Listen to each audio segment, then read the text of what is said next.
Hi friends, this is Ankit Kumar Mishra and you are watching Bioflix Universe. So friends, today we are taking a chapter of Human Physiology class 11 that comes under the Zoology syllabus. Chapter name is Breathing and Exchange of Gases. So first of all, जैसा आप chapter का नाम देख रहे हैं breathing and exchange of gases, इसमें दो words आते हैं. These are breathing and exchange of gases. So इन वर्ड्स को सबसे पहले हम समझ लेते हैं. जैसे कि आप जानते हैं ह्यूमन फिजियोलॉजी के केस में आपने पढ़ा रेस्पिरेशन इन हायर प्लांट्स. अगर हम चाहते तो एनिमल्स के केस में यानी ह्यूमन फिजियोलॉजी के केस में रेस्पिरेशन इन एनिमल्स भी पढ़ सकते थे. बट फर्स्ट ऑफ ऑल इस चैप्टर को पढ़ने से पहले एक क्वेश्चन पूछता हूं. जैसा हम लोअर क्लासेस से पढ़ते चले आ रहे हैं कि अगर एनिमल्स रेस्पिरेशन में देखा जाए तो एनिमल्स ऑक्सीजन इनटेक करते हैं और CO2 को रिलीज कर देते हैं. But in case of plants आपके माइंड में आता होगा कि प्लांट्स के केस में ऐसा उल्टा हो जाता है, यानी CO2 लेकर और O2 रिलीज कर देते हैं. But as we know that, क्योंकि क्लास 11th में अगर आपने प्लांट फिजियोलॉजी पढ़ रखी है, फोटोसिंथेसिस पढ़ रखी है, तो यहाँ पर आपको इस बात का ज्ञान हो चुका होगा कि अब जो है वो रेस्पिरेशन जो है वो प्लांट्स और एनिमल्स दोनों में सेम होता है.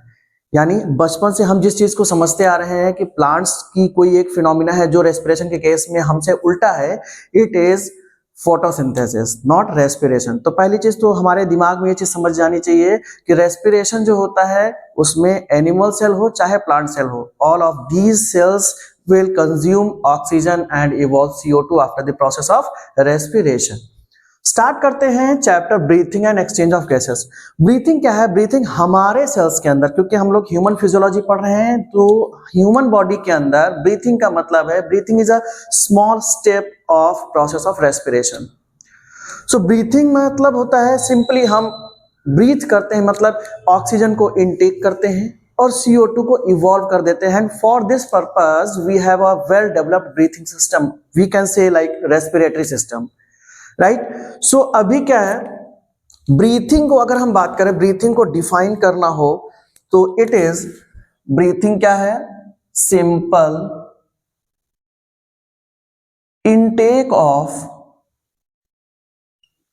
Oxygen and release of CO2, right. Intake of oxygen, oxygen हम लेते हैं तो कहां तक लेते हैं, कहां तक जाने, ऑक्सीजन के कहां तक जाने की प्रोसेस को हम ब्रीथिंग कह सकते हैं. सिंपली इनटेक इनटू लंग्स, हम सांस लेते हैं तो हमारे लंग्स में जाता है. तो ऑब्वियस सी बात है इनटेक ऑफ O2 जो है ये होगा into lungs and release of CO2. तो रिलीज ऑफ CO2 क्या होगा? रिलीज ऑफ CO2 हो जाएगा फ्रॉम द लंग्स, यानी लंग्स से होके from the lungs outside of the body, outside of the body. This is called breathing. इसको हम ब्रीथिंग कहते हैं ह्यूमन बीइंग के केस में, राइट.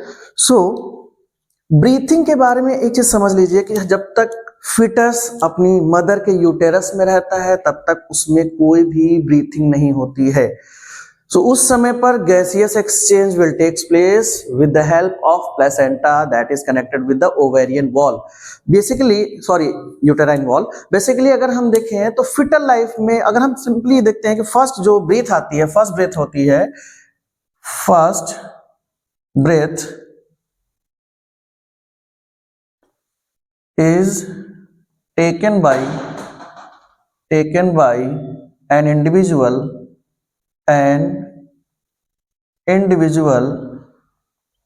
ये कब ले सकता है? After the birth. ये जब बर्थ लेता है बेबी, जो न्यू बॉर्न बेबी होता है, उस समय फर्स्ट ब्रेथ होती है. तो फर्स्ट ब्रेथ जब न्यूबॉर्न बेबी होता है, ऑब्वियस सी बात, ये फर्स्ट जो स्टेटमेंट है ये न्यूबॉर्न बेबी के लिए है. And in this case the respiratory और breathing rate will be 30 to 60 times. यानी न्यूबॉर्न बेबी का जो ब्रीथिंग रेट होता है it is of 30 to 60 times per minute. It is per minute.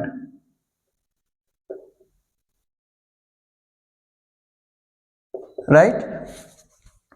On the other hand, जब new born baby थोड़ा सा develop हो जाता है, it goes into the early childhood stage. So early childhood stage में इसका रेट ऑफ ब्रीथिंग कुछ ना कुछ चेंज हो जाएगा। मतलब ये जैसा होता क्या है कि जिस समय न्यू बॉर्न बेबी होता है उसका ब्रीथिंग सिस्टम, उसका रेस्पिरेटरी सिस्टम ज्यादा डेवलप ना होने की वजह से वो ज्यादा ऑक्सीजन को कैरी नहीं कर पाता, एंड दैट्स व्हाई कि उसको ज्यादा नंबर ऑफ सांसें लेनी पड़ती हैं। और इसी तरह से हम जैसे जैसे बॉडी डेवलप होता जाता है तो ब्रीथिंग सिस्टम डेवलप होता जाता है, and it will carry more extent amount of oxygen in compare to that of new born baby, right. So यहाँ पे क्या है, अर्ली चाइल्डहुड कंडीशन, जैसे जैसे बेबी डेवलप होता जाता है नंबर ऑफ ब्रीथिंग्स या number of breath per minute rate घटता जाता है, right. Early childhood condition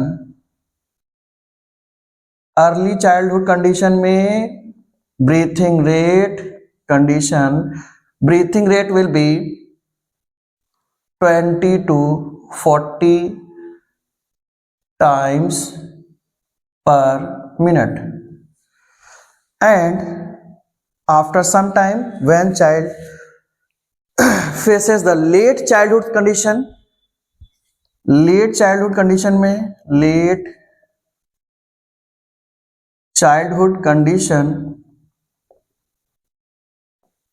the rate of breathing will be decreased up to 15 to 25 times per minute, right?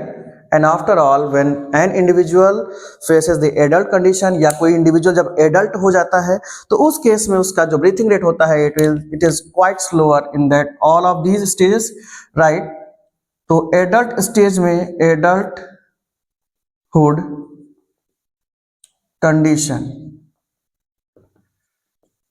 इसमें क्या हो जाएगा, रेट ऑफ ब्रीथिंग हो जाएगा आपका 12 यानी 12 to 16 टाइम्स पर मिनट,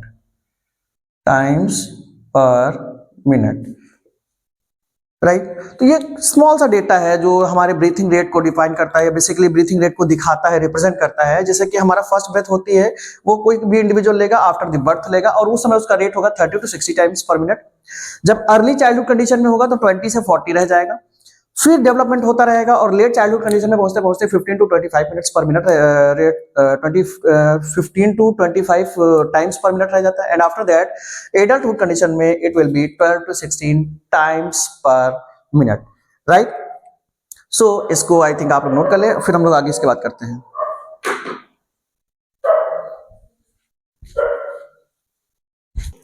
अगर हम बात करते हैं mind map of this chapter, इस चैप्टर में हमको क्या क्या पढ़ना पड़ेगा, तो इस चैप्टर में हमको क्या क्या पढ़ना पड़ेगा। फर्स्ट ऑफ ऑल हमें स्मॉल सा इंट्रोडक्शन पढ़ना है, जो कि हम लोग थोड़ा सा इंट्रोडक्शन पढ़ ही चुके हैं। Introduction of breathing and exchange of gases, right. After that respiration या रेस्पिरेटरी ऑर्गन्स पढ़ लेने हैं हमें, respiratory organs, then human respiratory system, human respiratory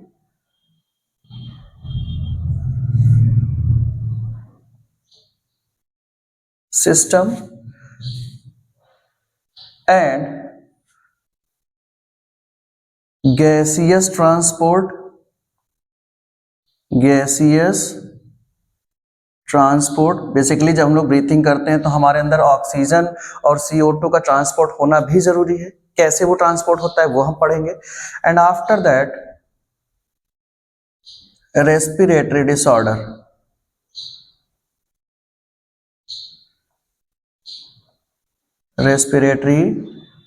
disorders, बहुत मजा आने वाला है अगर आप इन सभी पूरे लेक्चर को देखेंगे और बहुत ही इंफॉर्मेटिव लगेगा। और ये बात मैं कहूंगा नहीं, आप अगर इस लेक्चर को पूरा देख लेंगे तो उसके बाद आपको खुद पता चल जाएगा, ठीक है। So first of all introduction की अगर हम बात करते हैं, इंट्रोडक्शन क्या है, ब्रीथिंग का मतलब हमने अभी तक क्या पढ़ा है। ब्रीथिंग का मतलब बेसिकली हमने अपने नाक, अपना जो ब्रीथिंग सिस्टम है, रेस्पिरेटरी सिस्टम है, इस सभी का इस्तेमाल करके हमने क्या किया, ऑक्सीजन को इनटेक कर लिया और CO2 को वापस बाहर कर दिया। तो inhalation and exhalation of, inhalation O2 and exhalation of CO2, simply यही हमारा ब्रीथिंग सिस्टम है। हमने प्लांट फिजियोलॉजी में, अगर आपको याद होगा तो प्लांट फिजियोलॉजी में हम लोगों ने पढ़ा था, जब हम लोग रेस्पिरेशन इन प्लांट्स पढ़ते थे तो वहां पर हमने पढ़ा था there is no need of breathing system for the plants को ऐसा कोई जरूरत नहीं होती है। क्यों? बिकॉज उनका हर एक बॉडी पार्ट अपनी गैसियस रिक्वायरमेंट को खुद फुलफिल कर सकता है, उनके अंदर मटेरियल्स का ज्यादा ट्रांसपोर्टेशन नहीं होता है। But in case of human body we have well developed respiratory system because of the complex body organisation, right. तो हमारे अंदर जो हमारा ब्रीथिंग सिस्टम है ये इतना डेवलप्ड इसलिए है क्योंकि हमारे अंदर हर एक सेल जो है वो बाहर के एनवायरनमेंट के टच में नहीं, and that's why we need a well developed respiratory system, right. So respiratory organs क्या होते हैं? रेस्पिरेटरी ऑर्गन्स मतलब ऐसा बॉडी पार्ट जिसका काम हो रेस्पिरेशन करने में, ठीक है। तो उससे भी पहले हम एक चीज बात कर लेते हैं। ब्रीथिंग तो हमने देख लिया, एक्सचेंज ऑफ गैसेस क्या है? ब्रीथिंग हम एक्चुअल में ह्यूमन बीइंग का अगर एग्जांपल लेते हैं तो वहीं पर हम देख रहे हैं एक्सचेंज ऑफ गैस भी हो रहा है, मतलब ऑक्सीजन आ रही है और CO2 जा रही है, राइट। अभी क्या हो रहा है? ऑक्सीजन अंदर जाएगी, तो अंदर जाने के बाद कहां जाएगी? लंग्स में जाएगी, यानी फेफड़ों में जाएगी। लंग्स में जाकर वहां से CO2 बाहर जो आ रही थी, ये CO2 कहां से आई? ऑब्वियस सी बात है, हमने जो इसके पहले सांस ली थी उसकी CO2 रही होगी, बट ये CO2 कहां से आई?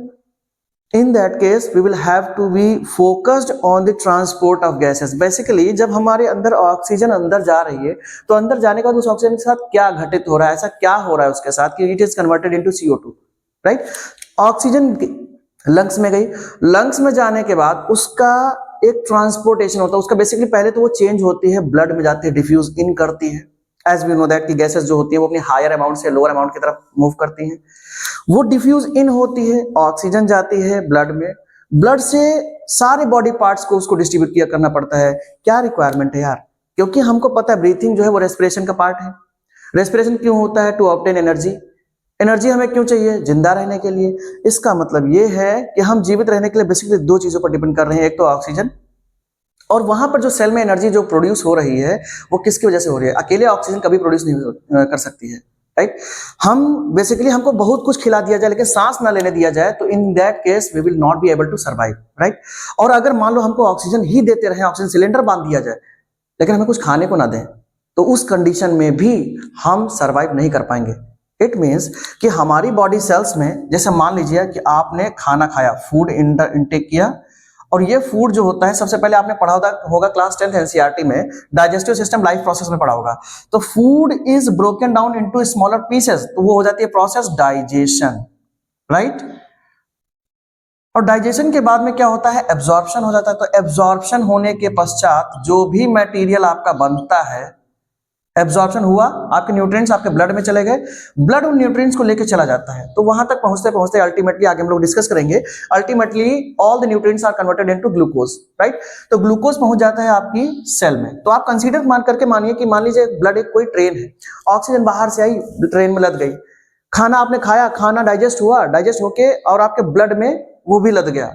अब ट्रेन जा रही है, तो ट्रेन ऐसी ट्रेन जो पार्सल वाली ट्रेन समझ लीजिए, राइट, कि उसको जहां जहां पे जो कुछ देना है वो देते चली जाएगी। मतलब उस ब्लड का काम है बेसिकली कि हर एक सेल के आसपास से गुजरना और उसको उसके रिक्वायरमेंट वाली चीजें देना, वहां से जो भी वेस्ट मटेरियल है उसको अपने पास वापस रख लेना और चले आना, राइट।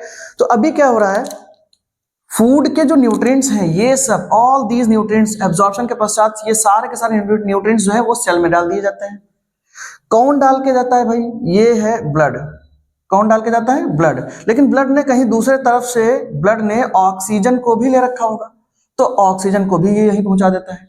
नाउ ग्लूकोज और ऑक्सीजन जैसे ही एक दूसरे के सामने आते हैं, तो अपने समझने के लिए मान लो यार कि ऑक्सीजन और CO2, ऑक्सीजन और ग्लूकोज एक दूसरे के इतने ज्यादा दुश्मन मान लीजिए कि वो ब्रेक करते हैं एक दूसरे को, ब्रेक करके, और जब कोई चीज लड़ाई होती है तो एनर्जी प्रोड्यूस होती है, ऑब्वियस सी बात है। तो यहां पर क्या हो गया भाई कि ऑक्सीजन और ग्लूकोज एक साथ सेल में मौजूद हो गए। अब सेल में किस लोकेशन पर क्या करेंगे ये तो हम आगे डिस्कस कर चुके हैं पहले भी, आपको याद होगा अगर हम लोग ग्लाइकोलिसिस पढ़ी, क्रेब्स साइकिल पढ़ा, हम लोगों ने ETS पढ़ा। प्लांट सेल का हम, जैसे मैंने कहा कि रेस्पिरेशन प्लांट सेल और एनिमल सेल दोनों में बराबर होता है, लेकिन अभी हम यहाँ पे वो सारी चीजें डिस्कस ना करके हम सिंपली ये समझते हैं कि ऑक्सीजन और ग्लूकोज जो है वो सेल के अंदर क्या प्रोड्यूस करेंगे? एनर्जी, यानी ATP प्रोड्यूस करेंगे, energy currency of the cell, right. तो अभी क्या है, ये जो हमारा ट्रांसपोर्टेशन है, जो ऑक्सीजन है, ये वहां तक कैसे गई, ब्लड के थ्रू गई, वहां से CO2 बनेगी तो कैसे आएगी, ब्लड के थ्रू आएगी, या अलग अलग तरीके हैं उसके आने के। तो ये सब चीजें जो है ये गैसियस ट्रांसपोर्ट में हम लोग पढ़ते हैं। और ये ऑक्सीजन गई, CO2 आ गई, वो आके लंग्स में मौजूद होगी, लंग्स से फिर आपके नाक से होते हुए बाहर निकल जाएगी। ये होता है गैसियस एक्सचेंज, राइट। सो गैसियस एक्सचेंज जहां भी होगा, ब्रीथिंग और एक्सचेंज ऑफ गैसेस आपने पढ़ लिया। इंट्रोडक्शन हमें पता चल गया है। रेस्पिरेटरी ऑर्गन्स पर हम लोग चलते हैं। तो रेस्पिरेटरी ऑर्गन्स का मतलब होता है those body parts which are involved in the process of exchange of gases. Basically अगर हम एक्सचेंज ऑफ गैसेस पर देखें तो कितने टाइप के रेस्पिरेटरी ऑर्गन्स होते हैं, तो आपको मैं बता दूं, जो यूनिसेलुलर ऑर्गेनिज्म होते हैं वो अपनी जनरल बॉडी सरफेस, जैसे अमीबा ले लीजिए, पैरामीशियम ले लीजिए, ये अपनी जनरल बॉडी से सिंगल सेल है, इनकी पूरी पूरी बॉडी यानी सिंगल सेल ही पूरी एनवायरनमेंट के टच में है। It means they clearly perform the process of gaseous exchange through the process of diffusion. Basically diffusion, बाहर ऑक्सीजन ज्यादा है, उनकी बॉडी में कम है, ऑक्सीजन अंदर चली गई, CO2 अंदर ज्यादा होगी, बाहर चली गई। तो ये जनरल बॉडी सरफेस से उनकी हो गया, या जनरल सेल सरफेस से हो सकता है, राइट। मगर कुछ ऐसे ऑर्गेनिज्म होते हैं, जैसे आप ले लीजिए स्पंज ले लीजिए, सीलेंट्रेटा ले लीजिए, एस्केलमिंथिस ले लीजिए, प्लेटिहेलमिंथिस ले लीजिए। All of these organism are able to perform their gases exchange with the help of their general body surface, cell surface नहीं, body surface, because of their reason they are multicellular organism, right। तो अभी हम क्या करते हैं, हम देखते हैं कि जो सेल के अंदर या टाइप ऑफ रेस्पिरेटरी ऑर्गन्स हैं वो किस बेसिस पर डिफाइन किए जा रहे हैं। देखो ध्यान से समझो, मेन बात ये है कि रेस्पिरेटरी ऑर्गन्स हम तब जान पाएंगे जब हम ये देखेंगे कि गैसियस एक्सचेंज में कौन सा ऑर्गन इन्वॉल्व हो रहा है, राइट। सेल सरफेस हो सकती है, तो बेसिकली इसको हम कह सकते हैं सेल सरफेस जो है ये यूनिसेलुलर ऑर्गेनिज्म में हो जाएगी भाई, राइट, यूनिसेलुलर ऑर्गेनिजम्स में। फिर मल्टी सेलुलर में भी हो सकता है, मल्टी सेलुलर ऑर्गेनिजम्स में भी हो सकता है, लेकिन वहां हम क्या लिखेंगे, body surface, general body surface, general body surface. तो जनरल बॉडी सरफेस की बात करते हैं मल्टी सेलुलर ऑर्गेनिजम्स में। तो देखो क्या है, आपके एनसीईआरटी में कुछ लोअर इनवर्टिब्रेट्स अलग से दिए गए हैं और वर्टिब्रेट्स में भी कुछ ऐसे अलग से दिए गए हैं। तो जनरल बॉडी सरफेस के थ्रू आपके दो एग्जांपल आ जाते हैं, दो जगहों पर, दो में डिवाइड कर देते हैं इनको हम। लोअर इनवर्टिब्रेट्स ले लेते हैं, लोअर इनवर्टिब्रेट्स, और वर्टिब्रेट्स में भी कुछ आपको मिल जाएंगे, ठीक है।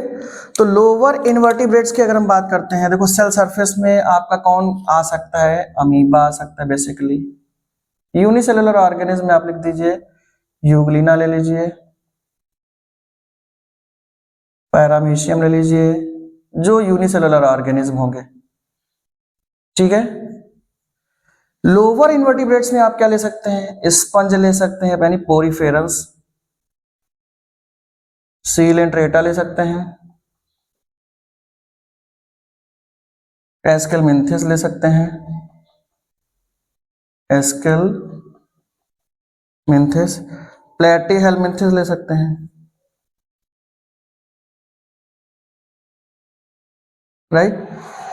वर्टिब्रेट्स में जो एग्जांपल दिया गया है वो है आपका adult frog. In case of adult frog, वो भी कब, जब ये पानी में मौजूद हो, यानी इन एक्वाटिक हैबिटेट, इन एक्वाटिक हैबिटेट, इन एक्वाटिक हैबिटेट, राइट। अभी क्या है, जनरल बॉडी सरफेस तो हमें समझ में आ गया। आपने देखा होगा फिश जो होती है उनके पास स्पेशलाइज्ड स्ट्रक्चर्स होते हैं, and these are called gills. NCERT आपकी लिखती है गिल्स के लिए लिखती है वेस्कुलराइज्ड स्ट्रक्चर्स।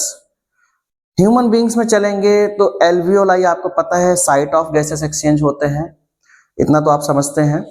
तो एल्वियोलाई के लिए लिखा गया है वेस्कुलराइज्ड सैक, राइट। और जो लंग्स होते हैं, क्योंकि उनमें ही आपके एल्वियोलाई जो है वो इनहेबिट करते हैं, सो उनके लिए लिखा गया है वेस्कुलराइज्ड बैग, राइट। तो अभी हम क्या करेंगे, ये सारे हमारे जो है वो रेस्पिरेटरी स्ट्रक्चर्स होते हैं, तो हम बेसिकली क्या करेंगे, गिल्स, गिल्स और गिल्स के लिए हम लोग क्या लिखेंगे, वेस्कुलराइज्ड। अच्छा, वेस्कुलराइज्ड का मतलब है जहां पर वेसल्स पाई जाती हैं, right. Vascularised structures, vascularised structures में क्या हो सकता है, गिल्स ये हो जाते हैं आपके फिशेज में, मछलियों में, राइट। और एक्वाटिक जो इनवर्टिब्रेट्स होते हैं उनमें भी मिलते हैं गिल्स, लेकिन एक्वाटिक इनवर्टिब्रेट्स में जैसे आपके आर्थ्रोपोड्स हो गए, आर्थ्रोपोडा के जो मेंबर पानी में रहते होंगे, इनवर्टिब्रेट्स आर्थ्रोपोड्स लिख सकते हैं। इनमें क्या होता है, गिल्स बड़े अजीब टाइप के पाए जाते हैं, जैसे हमारी बुक होती है, बुक के बीच में पन्ने पन्ने होते हैं ना, पेजेस, इस तरह के गिल्स इनमें पाए जाते हैं, इसमें एक्वाटिक इनवर्टिब्रेट्स में, और इसलिए उनको बुक गिल्स कहा जाता है, राइट। सो हम इनके केस में स्पेशली बुक गिल्स कहते हैं, बुक के पेजेस के जैसे होते हैं, राइट। सो ये हो गए गिल्स, वेस्कुलराइज्ड स्ट्रक्चर होते हैं। एंड इन केस ऑफ अगर हम एल्वियोलाई ले लें तो ये हो जाएगा वेस्कुलराइज्ड के लिए मैंने वी लिख दिया है, वेस्कुलराइज्ड सैक। एंड लंग्स अगर हम लिख देते हैं लंग्स, तो लंग्स के लिए लिखा हुआ है वेस्कुलराइज्ड बैग, राइट। ये भाई साहब आपको मिलेगा, स्पीशीज को छोड़ दीजिए मछलिया को, और उसके बाद आपको सभी में लगभग मिलेगा। आपको मछली के बाद आप चले जाइए एम्फीबियंस में चले जाओ, एम्फीबियंस। मेंढक आपका लंग्स रखता है, लेकिन जो है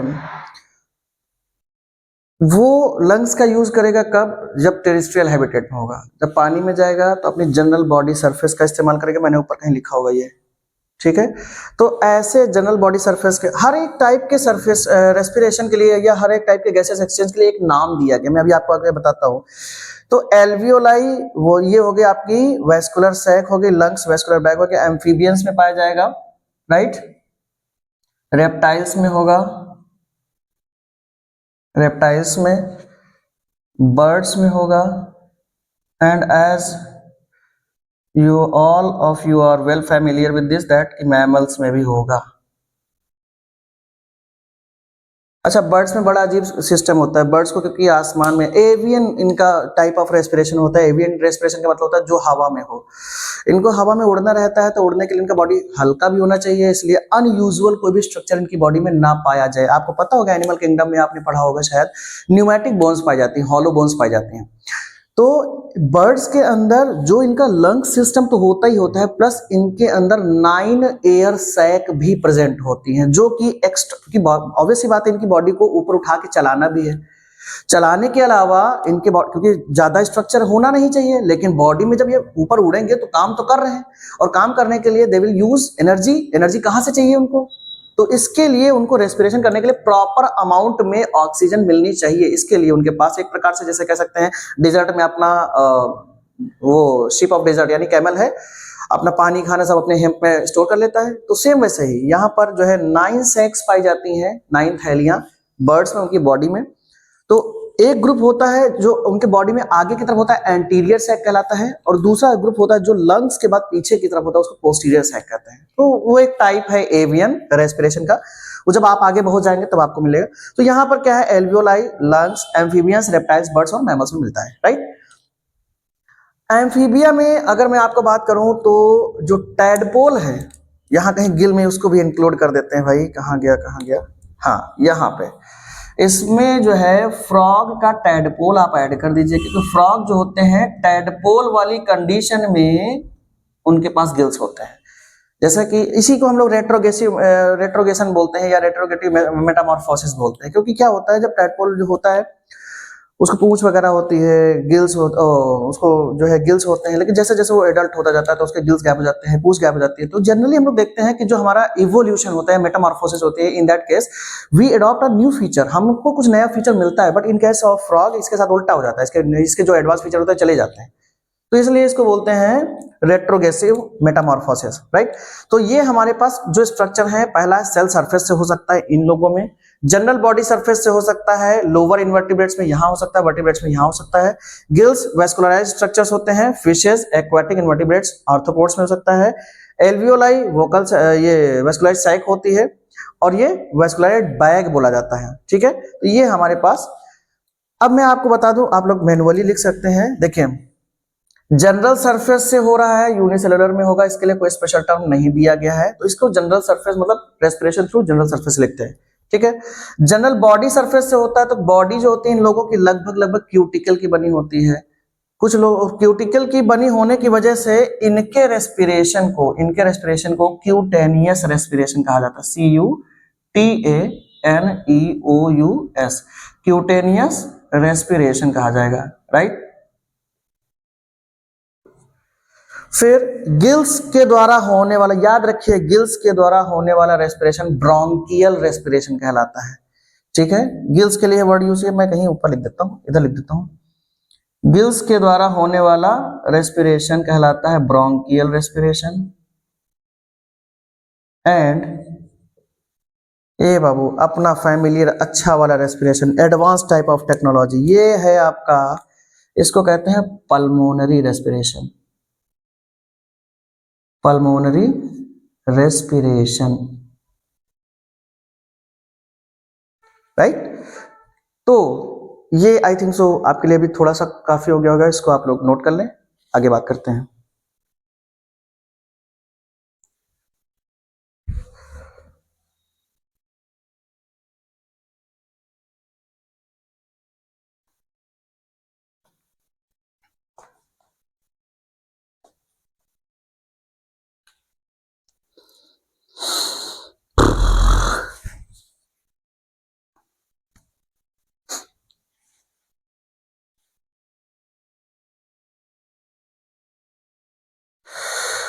तो अब इसके बाद हम लोग जैसे छोटे छोटे टर्म्स पहले हम लोग देख लेते हैं, टाइप्स ऑफ रेस्पिरेशन।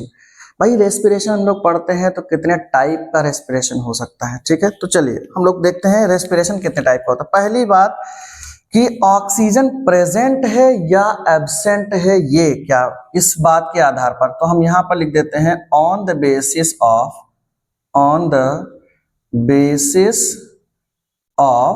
प्रेजेंस और एब्सेंस ऑफ O2। भाई O2 अगर है तो कुछ और बोलेंगे, नहीं है तो कुछ और बोलेंगे, ठीक है। और ये बात मुझे यहाँ पे बताने की जरूरत, अब एक टॉपिक आ ही गया तो मैं बता रहा हूँ, बाकी आप सभी ने इसको प्लांट फिजियोलॉजी में पढ़ लिया होगा। प्लांट फिजियोलॉजी में रेस्पिरेशन वाले चैप्टर में नहीं पढ़ा है, फिर भी हम एक जनरल ओवरव्यू ले लेते हैं। तो इफ ऑक्सीजन इज प्रेजेंट, भाई अगर ऑक्सीजन है, राइट, तो इसको हम लोग बोलते हैं एरोबिक रेस्पिरेशन। क्या बोलेंगे? Aerobic respiration. अगर ऑक्सीजन नहीं है, if oxygen is absent, right, अगर ऑक्सीजन एब्सेंट है तो इसको हम कहते हैं anaerobic respiration, anaerobic respiration, right. अभी देखो यहां पे क्या है, एनारोबिक रेस्पिरेशन में क्या है, ऑक्सीजन एब्सेंट है, राइट। तो अभी ऑक्सीजन एब्सेंट है, वो कंप्लीटली एब्सेंट है या उसके कुछ मात्रा एब्सेंट है, तो यहां पे दो पॉसिबिलिटीज आती हैं। सो यहां पर हम कह सकते हैं ऐसे, यहां से आपके पास you have total two possibilities, oxygen is absent completely, भाई अगर ये कंप्लीटली एब्सेंट हो जाएगी, राइट। और या फिर ऐसा हो सकता है कि ऑक्सीजन इज पार्शियली प्रेजेंट, मैं पार्शियली प्रेजेंट बोल रहा हूं, इट मीन्स कि ऑक्सीजन है मगर उतनी नहीं है कि वो एरोबिक रेस्पिरेशन कंसीडर की जा सके या एरोबिक रेस्पिरेटरी पाथवे को बना सके। तो ऑक्सीजन इज पार्शियली प्रेजेंट, ये प्लस का सिंबल जो है प्रेजेंट के लिए मैंने लगा दिया, ठीक है। ध्यान देने वाली बात यहां पर यह है कि जब कभी भी ऑक्सीजन का डिस्टर्बेंस होता है, in that case anaerobic respiration होता है, और एनारोबिक रेस्पिरेशन का ही दूसरा नाम है फर्मेंटेशन। एनारोबिक रेस्पिरेशन को ही दूसरा नाम हम क्या बोलते हैं? Fermentation, right. फर्मेंटेशन जो है, जब ऑक्सीजन कंप्लीटली एब्सेंट होगी तो फर्मेंटेशन को कुछ और बोलेंगे, और जब ऑक्सीजन पार्शियली प्रेजेंट होगी तो फर्मेंटेशन को कुछ और बोलेंगे। अब बोलेंगे क्या, ये डिपेंड करता है कि व्हाट प्रोडक्ट इज फॉर्मिंग और producing is produced after the process of fermentation. Fermentation के अंत में कौन सा प्रोडक्ट बन रहा है। तो ऑक्सीजन अगर कंप्लीटली एब्सेंट होगी, इन दैट केस यहां पर बनता है C2H5OH प्लस CO2, राइट। ये होता है आपका एथिल अल्कोहल और CO2। अगर आपका फर्मेंटेशन में ऑक्सीजन पार्शियली प्रेजेंट है, in this case there will be formation of lactic acid. ये लैक्टिक एसिड आपको याद होगा दही वगैरह मिलता हुआ है, ठीक है।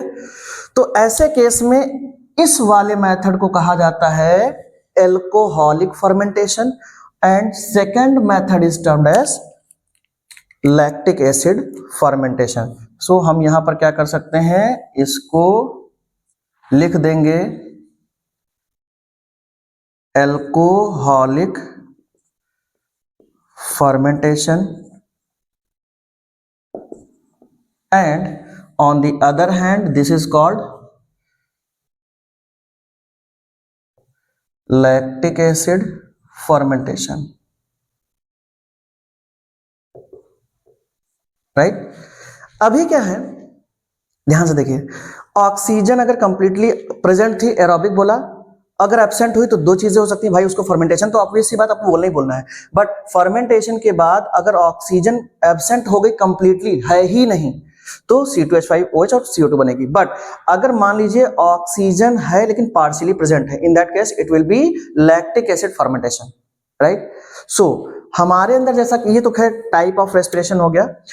अभी जैसे मान लीजिए कि हम अगर अपने एग्जांपल लेते हैं तो हमारे अंदर क्या होता है, दो और कैटेगरीज आती है। जैसे कि रेस्पिरेशन में हम लोग जो ऊपर हमारे सांस लिया, सांस हमारी ऑक्सीजन पहुंची कहां तक, बेसिकली एयर जाती है, ऑक्सीजन पहुंची कहां तक, लंग्स तक। तो ये जो इतना स्टेप है, इसको हम लोग बेसिकली कहते हैं एक्सटर्नल रेस्पिरेशन, ठीक है। और एक्सटर्नल रेस्पिरेशन, अब इसके बाद जो रेस्पिरेशन होगा जाके, यानी अब यहां से ऑक्सीजन गई और CO2 छोड़ गई, तो ऑक्सीजन का, ये ऑक्सीजन का और CO2 का गैसेस एक्सचेंज हुआ, इसको बोलेंगे एक्सटर्नल। अब ऑक्सीजन अंदर गई, ब्लड में गई और सेल के अंदर रेस्पिरेशन करे, तो वो क्योंकि इंटरनल हो रहा है इसलिए उसको इंटरनल रेस्पिरेशन कहेंगे, एंड इंटरनल रेस्पिरेशन को ही सेलुलर रेस्पिरेशन कहेंगे, right. So I hope so कि अभी का हमारा जो आज का छोटा छोटा सा डिस्क्रिप्शन है about the chapter breathing and exchange of gases, ये आपको क्रिस्टल क्लियर समझ में आ गया होगा। On the next turn or in next video, we will be discussing about the human respiratory system। बहुत ही अच्छा लेक्चर होने वाला है जो नेक्स्ट हमारा आने वाला है। सो ह्यूमन रेस्पिरेटरी सिस्टम में हम लोग ईच एंड एवरीथिंग जो कि हमारे क्वेश्चंस में आता है, हमारे एकेडमिक्स में आता है, हमारे स्टेट बोर्ड में आता है, हमारे नीट में आता है, वो सारी चीजें हम इसमें कवर कर लेंगे, राइट। सो अभी के लिए आप लोग इसको नोट कर लेंगे, और जो भी डाउट्स हो रहे हैं या कहीं पर भी कोई कंफ्यूजन होता है, देन आप मैसेज कर सकते हैं, आप कमेंट कर सकते हैं। वीडियो को अगर अच्छा लगे तो लाइक कर देना, और नहीं अच्छा लगे तो कोई जरूरी नहीं है, आपकी इच्छा। और चैनल वगैरह अगर सब्सक्राइब कर लेंगे तो हो सकता है कि हमारा जो अगला प्रयास होगा और अगली वीडियो होगी वो मोस्ट, अगर आप सब्सक्राइब करते रहेंगे तो हमारा एक मोटिवेशन बढ़ा रहेगा। Okay, so till than happy रहिए अपने और अपने घर वालों के साथ रहिए, सबका ख्याल रखिए। Thank you so much.